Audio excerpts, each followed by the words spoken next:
Tamam. Kahrolsun HDP!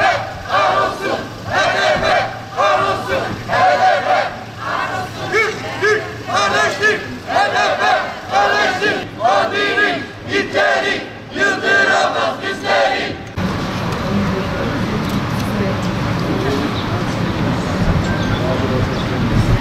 Hiçbirisi HDP!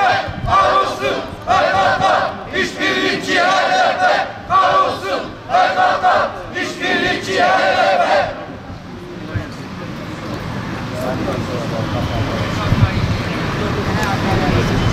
Annelerin isyanı PKK'yı yenecek. Annelerin isyanı PKK'yı yenecek.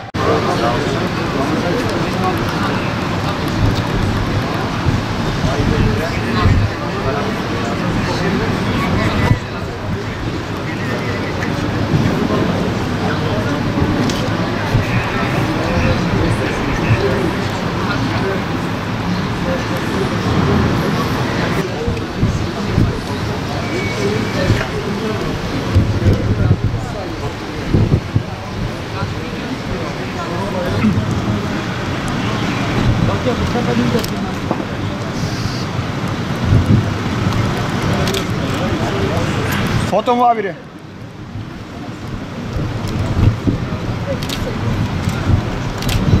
Sıkıntı yok, genişte çalışıyor çocuk, tamam. Genişten önümüzü göremiyoruz.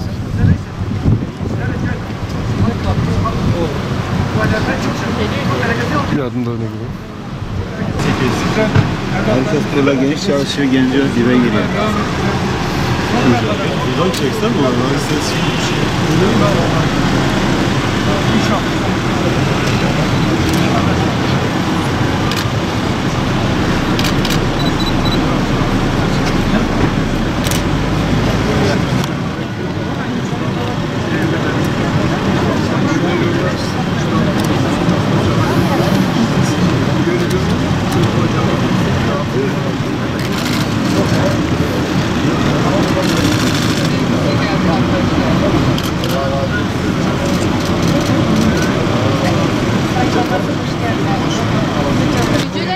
alacağız. Kimse annelerin iradesinden aldırmamız.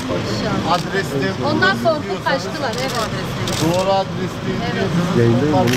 Yayındayız abi. Allah'ın izniyle getirir. Hoş geldiniz sen. Hoş geldin. Bakın bizim çocuklarımız sabah kapıdan girdi bir daha çıkmadı. Bakın 13 aydır burada kendi kapıdan girdi. Burada anne ve babalara sahip çıkan devletimizdir. Sayın Cumhurbaşkanımızdır. İçişleri Bakanımızdır. Bunlardan başka kimse bize sahip çıkmıyorlar Sayın Bakanım. Bizim 14-15 yaşındaki çocuklarımızı Kandil'e gönderen bu HDP'dir. HDP'ye kim destek veriyorsa Kandil'e gitsinler. Yani bir kez daha Sayın Cumhurbaşkanımıza size çok çok teşekkür ediyoruz. Bakın Muharrem İnce Diyarbakır'a geldi bizi görmemezlikten geldi. Meral Akşener sen dönemin İçişleri Bakanıydın. Anne ve babaları görmemezlikten gelmedin buraya. Sen bir anne olarak neden bir gün gelmedin buraya ziyaretimize gelmedin? HDP'nin bu çocuklarımızı nasıl daha gönderdiklerini bizzat ağzımızda duysaydık. Maalesef bizi görmemezlikten geldi.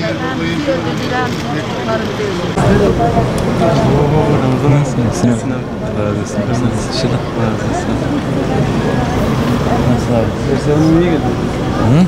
Zevzevine niye geldin? Valla şimdi program var. İnşallah İnşallah geri alacağız. Biz zaten dağ, bayır, her tarafta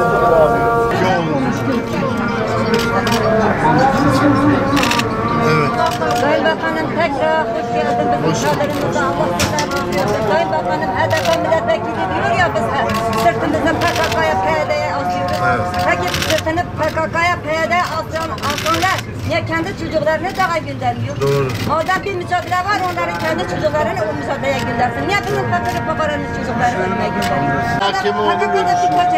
Mahkeme görüşüyor. İnşallah. İnşallah.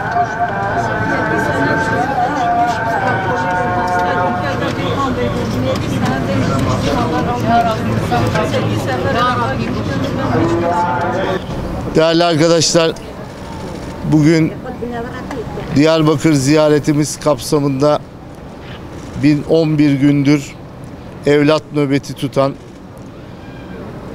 maalesef katil terör örgütü ve onların siyasi uzantıları tarafından kandırılarak dağa kaçırılmış evlatlarının geri dönüşü için kutlu mücadele eden Diyarbakır annelerini ve Diyarbakır ailelerini de ziyaret ediyoruz. Tabii buradaki ailelerimizin tek bir isteği var: evlatlarına kavuşabilmek. Bu 1011 günlük kutlu nöbette 35 evladımız geri döndü. Ama 300'ün üzerindeki ailemizin her biri evlatlarına kavuşmak istiyorlar. Burada yapılan mücadele gerçekten kutlu bir mücadele. Bağırları yanan, ciğerleri yanan anneler, babalar 1011 gündür bu adreste nöbet tutuyorlar. Tabii bu adres kendisine demokratik siyaset yaptığını iddia eden HDP'nin il başkanlığının önü. Buradaki her bir ailemizin ısrarla söylediği şey şu: bizim evlatlarımızı HDP'nin ilçe binalarından, il binalarından kandırarak dağa götürdüler. Ve bu evlatlarımız 14 yaşında, 15 yaşında daha çocuklar. Biz burada ailelerimizin tüm Türkiye'ye verdiği mesajı çok önemsiyoruz. Biz ülkemizde terör örgütünü ve terör örgütüne payandalık yapan siyasetçileri görmek istemiyoruz. Bu ailelerimiz de bunu adeta haykırarak tüm Türkiye'ye ilan ediyorlar. Biz bu evlat nöbetinin inşallah hayırla sonuçlanacağına inanıyoruz. Devlet olarak bu evlatlarımıza aileleriyle buluşturmak için her türlü mücadeleyi sınır içinde, sınır dışında veriyoruz ve Rabbimizden dua ediyoruz ki inşallah bu evlatlarına bu ailelerimiz kavuşacaklar. Ama Türkiye'de bu terör belasından, terörist belasından ve teröre payandalık yapan, terör örgütüne adam kazandırmak için 14-15 yaşında çocukları kandıran siyasi görünümlü teröristlerden de inşallah kurtulacak. Biz bu mücadeleyi buradaki Kürt kardeşlerimizle beraber vereceğiz. Siyaset olarak biz kararlıyız ve ben gerçekten bu dirayeti gösteren, bu mücadeleyi veren ailelerimizi kutluyorum. Rabbim onların yardımcısı olsun. Biz hükümet olarak, hatta Cumhur İttifakı olarak onların yanındayız. İnşallah bu mücadeleyi onlar en güzel şekilde tamamladıklarında, evlatlarına her bir ailemiz kavuştuğunda beraberce sevineceğiz diyorum. Allah yardımcıları olsun. Sizleri de saygıyla selamlıyorum.